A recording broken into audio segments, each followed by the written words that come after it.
I want to welcome everyone who came tonight to another guest lecture for our exhibition. And Still We Rise. Here we have Donna, one of our artists, and we're going to do a question and answer session. So I'm just going to jump right in to start asking some questions. And if you have any questions you'd like to ask, please feel free to type them into the chat, and then I'll go ahead and read them off and we'll get Donna to answer them. Okay. So tonight, my first question, which is our jumping off one for everyone, is what made you want to be an artist? Well, it kind of runs in the family. Oh, So okay. my mom's an artist, and my sister's an artist, and my dad does woodworking. My great grandmother was a painter. My grandmother did china painting and knitting and needlework. So yeah.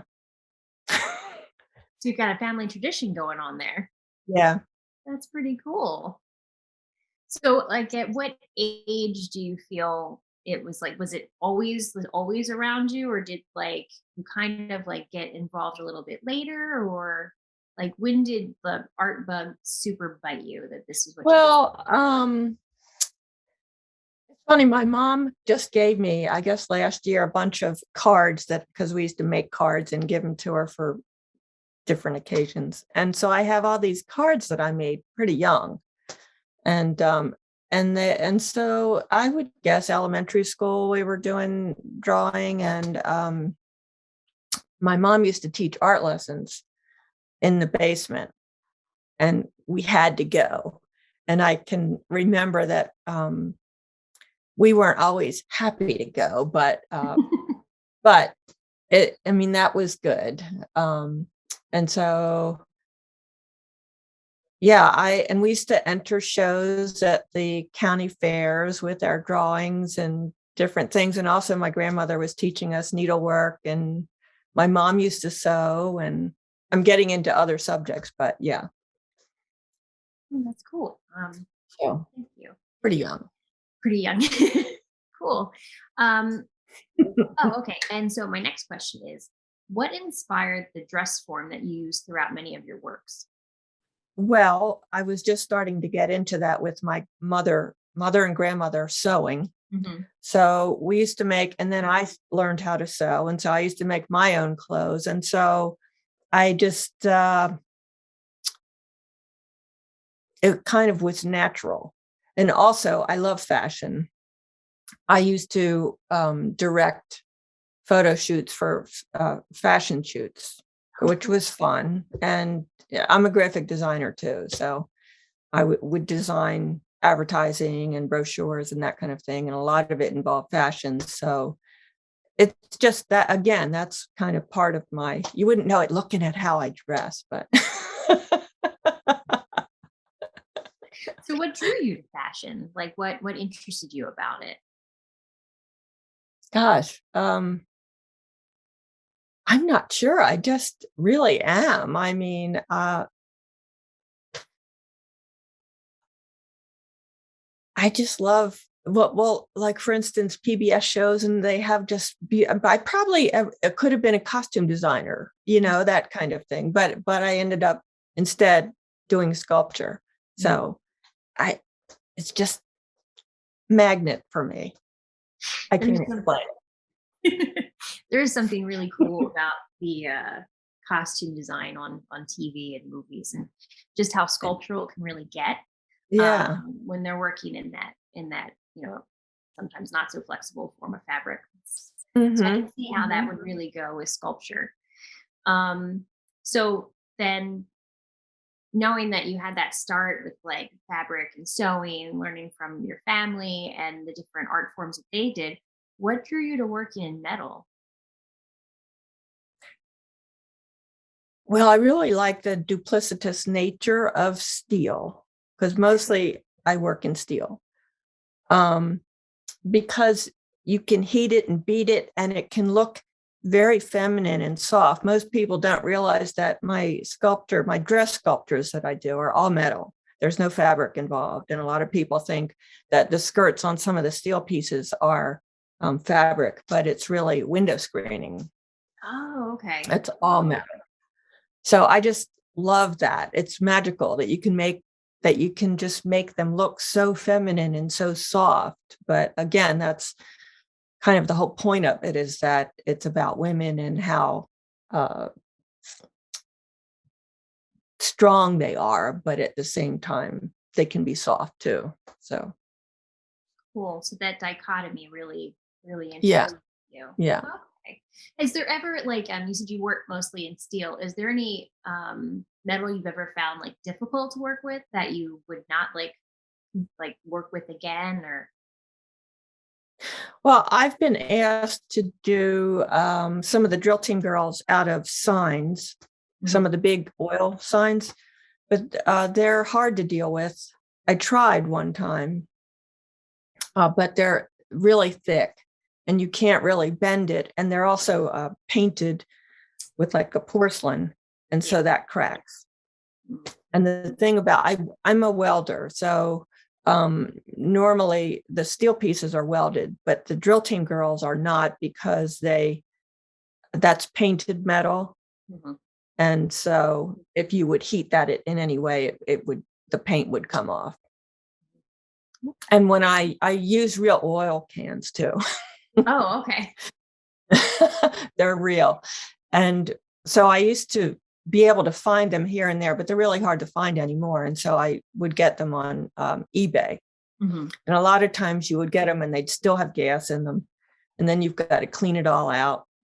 And then I would take a torch and cut the bottoms off. And I have had them catch fire before because they weren't quite clean enough. Luckily, I was near the back door, but it put a nice patina on them. Oh, okay. There was a happy accident to that whole thing. Well, yeah, you don't want it to happen. Not a good thing. So, oh man, okay. um In fact, I changed so that I stopped cutting them with a torch, and I started using different nippers. oh, okay. Yeah. Safety is important. So what role, now that I've been laughing, what role does humor play in your artistic practice? Well, I think laughter is a good thing, Mm. and so in life, I think I would rather laugh about things than even though serious things, and so I think that you communicate better with people through laughter as opposed to like being hard nosed Mhm. or negative. I think the message comes across much easier and is accepted. But that being said, I don't think that most of my work has humor in it, Mhm. but the drill team obviously does. So what led you to doing the drill team piece? I had previously only worked in metal that was plain steel, so there was no color in my work. And then somebody gave me an oil can that was red. It was a drum, not a can. Mhm. And so I cut it apart and I made this piece called One Hot Tomato. So obviously that had humor in it. But a curator saw it and invited me to be in a show called The Other Texas. Mhm. And so in some way, it had to be related to Texas. And so at the same time, one of my horses, I was boarding at a farm and she was cleaning out her barn and she found these oil cans, old oil cans, vintage oil cans. And so she gave them to me.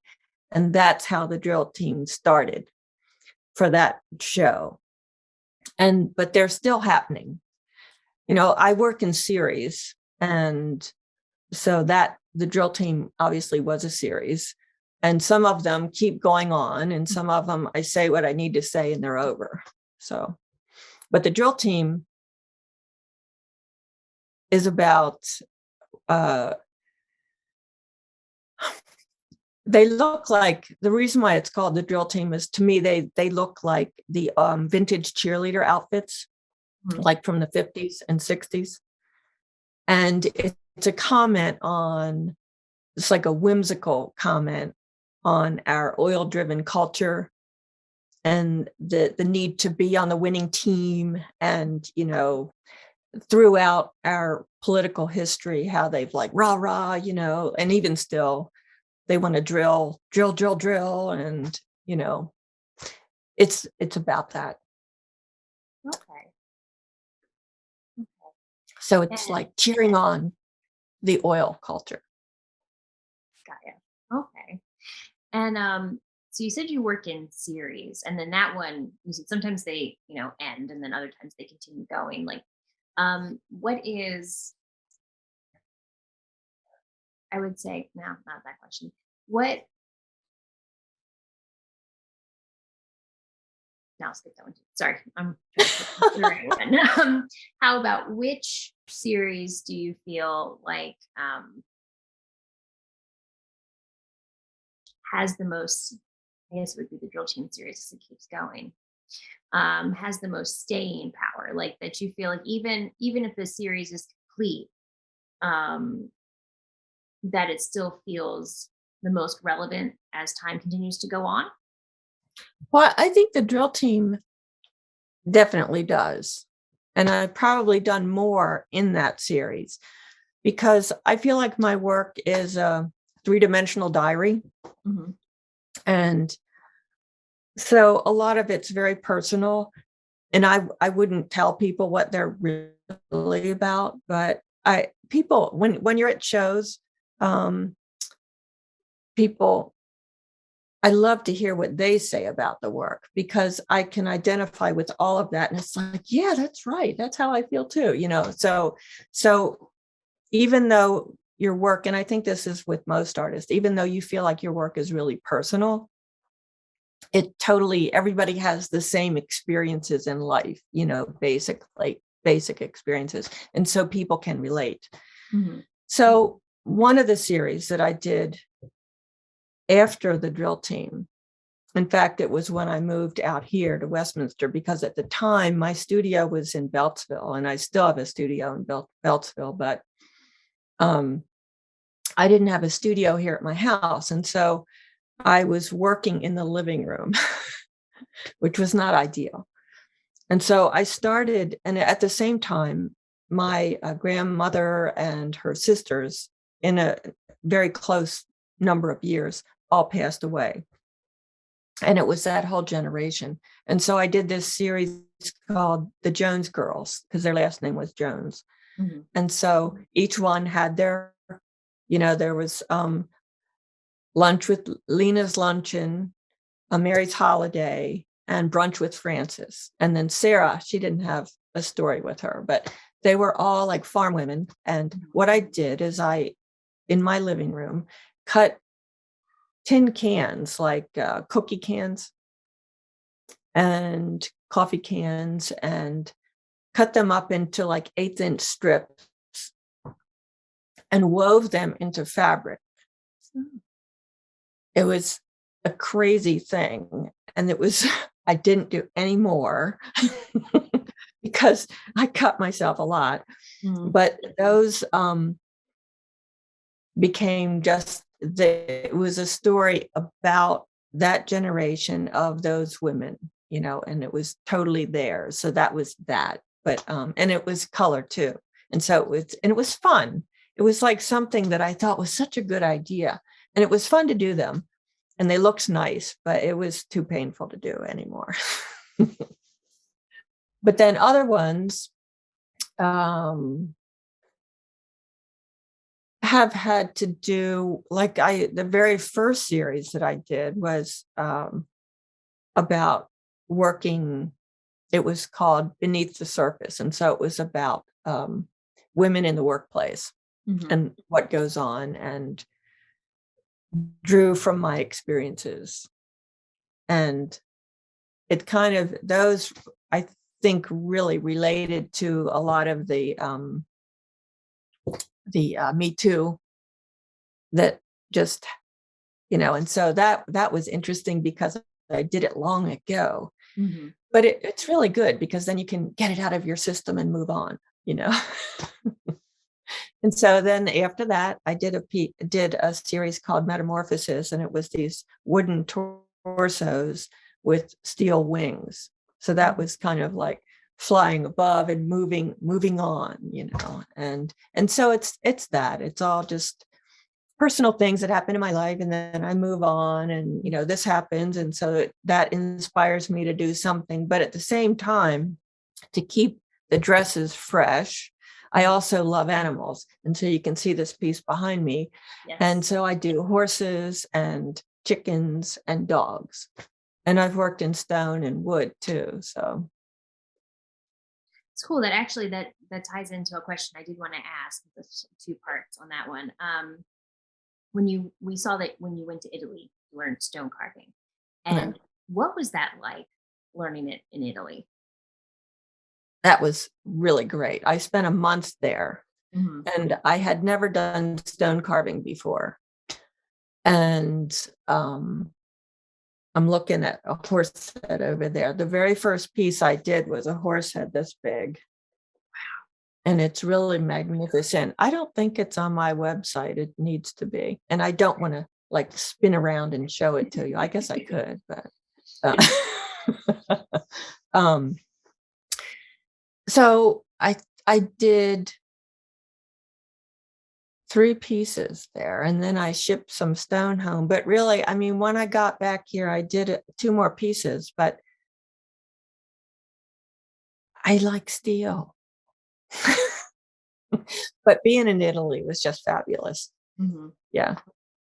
Now, does any of the like processes you learned with the stone have you worked that into? And I don't know how different it would be. I'm It's not as very familiar. different, very Okay. different.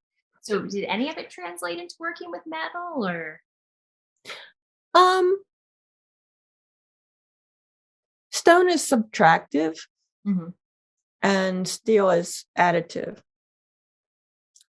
So, like with the animals, I just have a feel for animals, Mhm. and so I don't really use photos, or it's just I know my horses so well, and I know dogs, and so I think that was nice to be able to work with the stone because then you can it takes longer too. Mhm. And I feel like I'm not patient.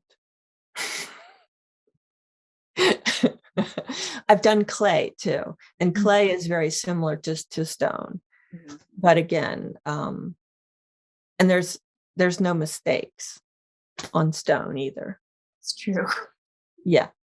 I can see that. I've never lobbed off an ear or anything, but yeah, I worried about it because I worked in travertine, which has like air bubbles in it. Do you know what travertine is? Yeah, So it's softer. that there's parts of the horse where there were a lot more in the ear, and so I really did worry about having one of those ears go missing. But it was really wonderful to work on that stone because when you polish it, you use all these different grits, like the same as with wood, where you do coarse grits and then go down to softer, softer, softer, and then wet.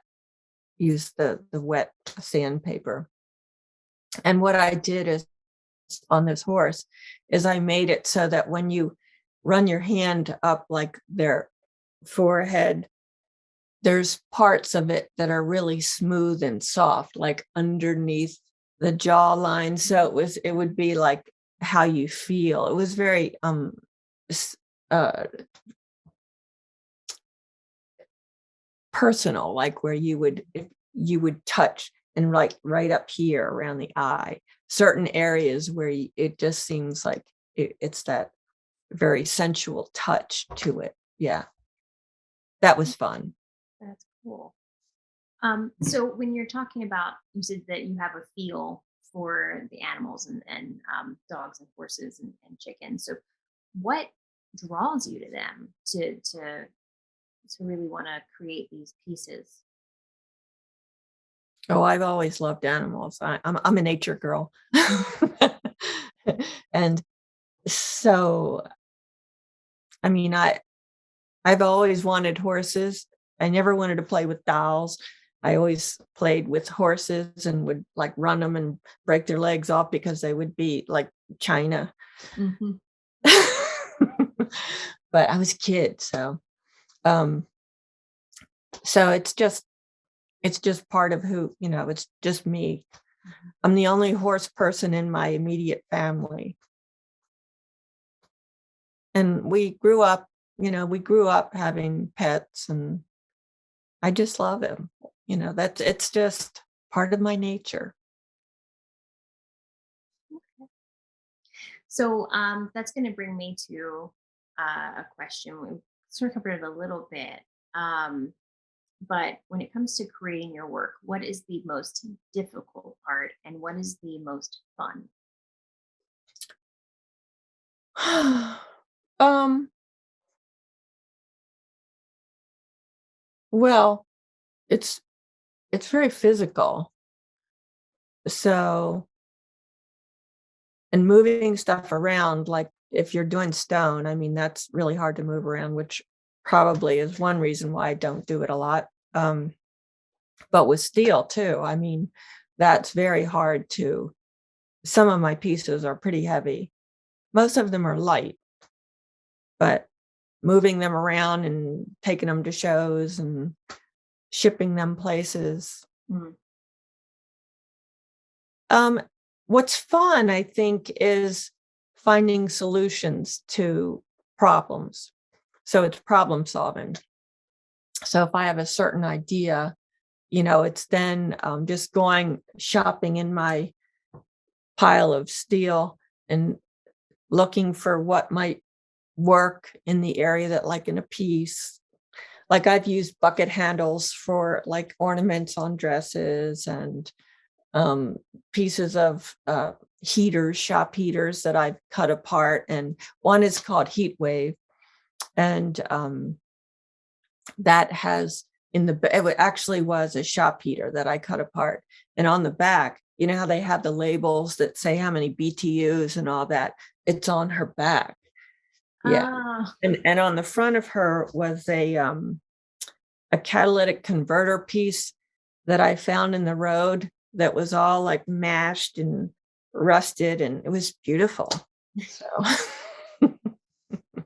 I that's should fun. have a I should have a bumper sticker that says I break for trash. But that's like the best thing when you find something that you can really like Oh, yeah. grab onto and use, right? Yes. Well, when I lived in Silver Spring, I used to find stuff because I would walk to the metro or walk to the buses. And now I don't really find that much stuff anymore. So, Yeah. That's cool. I had one artist that was in a show several years ago, probably almost a decade ago now, and she created a sculpture out of the tire treads that come off of tractor trailers. And I don't even want to think how many times she's probably stopped on the side of the road to grab one of those. But like that's a really cool thing about creating art that you can, like take an object that had a different purpose and then repurpose it for your vision, which is super cool. Um, so that was the end of my questions, but I'm going to go ahead and open it up to the chat. So if anyone has anything, please go ahead and type it in the chat. Or there's only a couple of us in here. If you want, you can feel free to also unmute and just go ahead and ask. Okay, go ahead, sir. See, can you I really just turned the video back on so you could see how much your audience is enjoying listening to you. You're just such a good presenter. Yeah, you talk in this interview like we talk to each other. So I really enjoyed it. If I think of a question, I'll ask it. well, Okay, thank you. Thanks for coming. I do have a question from Emily. She would like to know, what is a project you're currently working on that you're excited about? Well, this is something I've been wanting to do for years, and I haven't started yet, but I have the medal, and I want to do a life-size horse. So that's a big undertaking. Yeah. But it will happen. And also I am doing some dresses that I'm adding paint to, and I'm not sure how I feel about that, because before I haven't painted them. Mhm. And I did a piece that the bodice is painted, and sometimes I'll go back and I'll revisit pieces. So I decided that her skirt needed to be changed. And so you haven't seen any of these pieces, which is a shame, because we're talking about all this like you know what they look like. But my website has them on it, and it's mcculloughstudio.com. So, and also DonnaMcCullough.com. I have two. But I have a piece in a show right now that's in the Studio Gallery in DC, and that's all wood. So that's an interesting piece that I did just this year, that is found wood, and it's a smaller piece for me. And what's really cool about that piece is it has a piece of found metal that's kind of like a halo on the head. Mhm. And when I was taking a wire brush and cleaning it off, I found my sister and my birthdays on it as the numbers. And that was so rare. I mean, not of course the years, because it was like in the 20s or something, but both of our birthdays were on there. And so sometimes, you feel like, well, I don't know if I should sell that piece, but because it is kind of special. But no, they all go.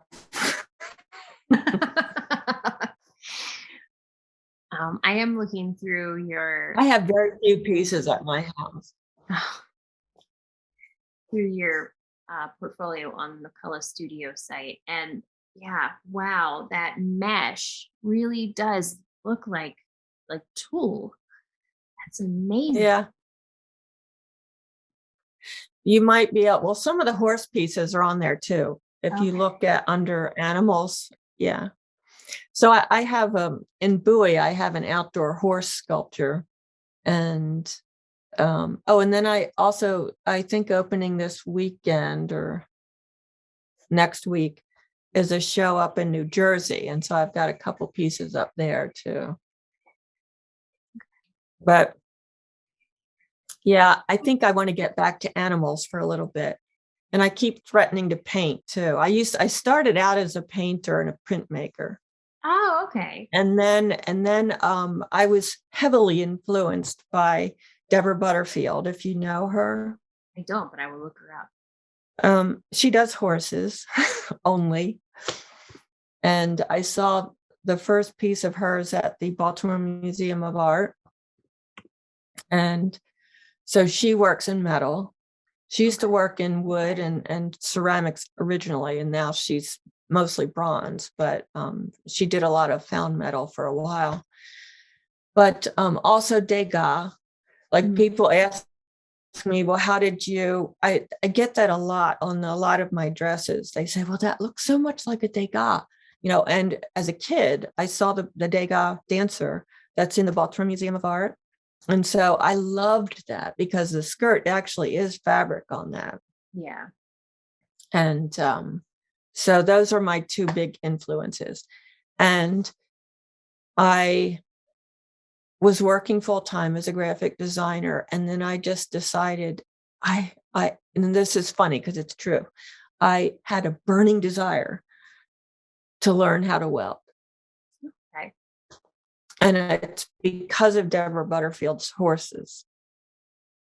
Because I felt like if you look her up, there was a period where out of the found metal pieces, they just described the motion and the feel of the horse so much better than those statues that you see, in the parks where they're like these realistic looking. Hers were just like bent pieces, and the very first one I saw had a tricycle in the stomach, the belly. They were great. I mean, they were larger than life size. But anyway, I was just really inspired by that. So I went part-time at my job and learned how to weld. That's really cool. Yeah, I'm looking her up now, and they do have such a wonderful gesture to them Yeah. that Yeah. that I can see how they really capture the motion. Beautiful. That's so cool. Burning And desire. so my horses are, I mean, they're influenced by her. They're not copies of her. Exactly. Yes. Yeah. Um, Yeah. but it's always fun to see where, like, what artists, when you say influence, like, sort of give the nudge of like, this is something that I find really interesting visually or conceptually, and I want to take my own work into a direction that explores, these sorts of things, which is something that's really great for our students to hear, because we don't live in a vacuum. There's influences everywhere, and trying to figure out like which other voices you want to look at and listen to and then go your own way with is a really hard thing as a student. So when we have an artist who does mention who their influences are, I think that's a good sort of lesson for our students to kind of take a page from and go off with. So thank you for sharing those. That's very, very helpful. And I was so wowed by her that my sister gave me a book of hers, and she also had a piece in the Hirshhorn, which is now in storage, which is a shame. But it used to be right in the lobby where you walked in. Oh, okay. Yeah. And so when my sister gave me that book for my birthday, I just was inspired. We were going out. I knew that she lived in Montana. Mm-hmm. And so this is before cell phones and all that. So I just called the operator and she gave me her number and I called her and there was no response. I left a message. Mm-hmm. And the day before I was leaving work to go on my trip, she called personally. And I was like stumbling all over myself. I love your work. And she said, sure, come out and visit me. So I've since met her, I think 4 or 5 times. Yeah. Oh, that's cool. Yeah. Really cool. I do have one more question. It's actually about the piece that's behind you. You mentioned the name of it when we were just talking again. I can't remember, but I absolutely love it. It's so graceful. The lines of the body. And can you talk just a little bit about that piece that's behind you? Well, this was one of I guess it was my second piece I ever did. Oh, wow. And I did it without pictures or anything. And it's not quite a German Shepherd, but it was to represent my dog. And so it was a lot of figuring out. I mean, I was a beginning welder. And so I was just trying to figure out things, And so there's not a whole lot of structure holding it. It's mainly held together by just these pieces of steel. So there's not a form under it. Mm-hmm. So it's really open. But one thing that's interesting, which you can't see on the face, is that instead of it's a piece that comes around like a mask with the eyes cut out. They weren't cut out. What I mean is it's pieces of metal that are put together. So I didn't cut holes in it. Mm-hmm. But that was really an interesting solution for that, because normally you would think you would put the nose bridge down and the eyes on, but I did that. It's just, did I answer the question? Yes. Well, it's it was really interesting. Like I said, as a beginning welder, because trying to just figure out how to do these things. and I was cutting metal, and there's some rods in the legs because the leg had to be really strong because that was really supporting all the weight. But How do you, as a sculptor, like how do you figure out like the balance and the weight and the I guess the weight distribution? well, and that's really an important question, because if you're going to be doing large pieces, you really have to figure that out, because that's a liability if it's Mm. a public piece. But so if you're going to do like a really large piece, you need to have a talk to somebody who understands the engineering aspect of it. Mhm. But for me, my pieces, like my dresses, are mostly my size. Mhm. And so I just figured out, like, each one is different. None of them are the same, even as far as how I've constructed inside, how they're held up by their stands. And I used to make them so that they were on hangers, Mm. metal hangers, of course, that I made. But now I like them so that they don't have that distraction. I like them so that they're held by something in the middle, like in the bodice area. So Mhm. that's really interesting to figure all that out. And it's always a challenge. Cool. Very cool. Um, Awesome. This has been a wonderful talk. I would just want to see if anyone else has any other questions before we wrap up for the evening. Um, well, all right. All right. I want to thank you so much, Donna, for your discussion and talk. This has been wonderful. And I think the show's still up for a teensy bit more. So if anyone gets a chance, you can stop by and see the work in the gallery, or we do have a three-dimensional tour up on the website. So if you can't make it in person, you can actually visit it at the galleries at ccbc.com. And I wanted to thank you because the gallery has done such a marvelous job of your website, and it's really, you've done a great job. Well, that I have to put at Emily's feet. She's been doing an absolute wonderful job with keeping that stuff running and rolling, especially while I was gone. So good work, Em. Thank you so much. And I'm glad you're happy with our materials. We really have been trying to document our exhibitions better, so that way they get a little more life to them than just being up for the duration of the show.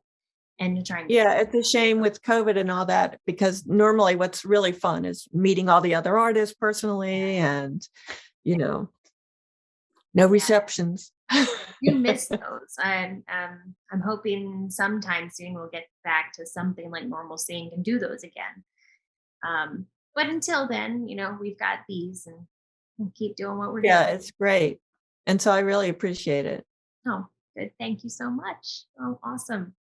Well, I guess on that note, I'm just going to say everyone have a really good evening and thank you for coming. And I hope everyone has a wonderful weekend.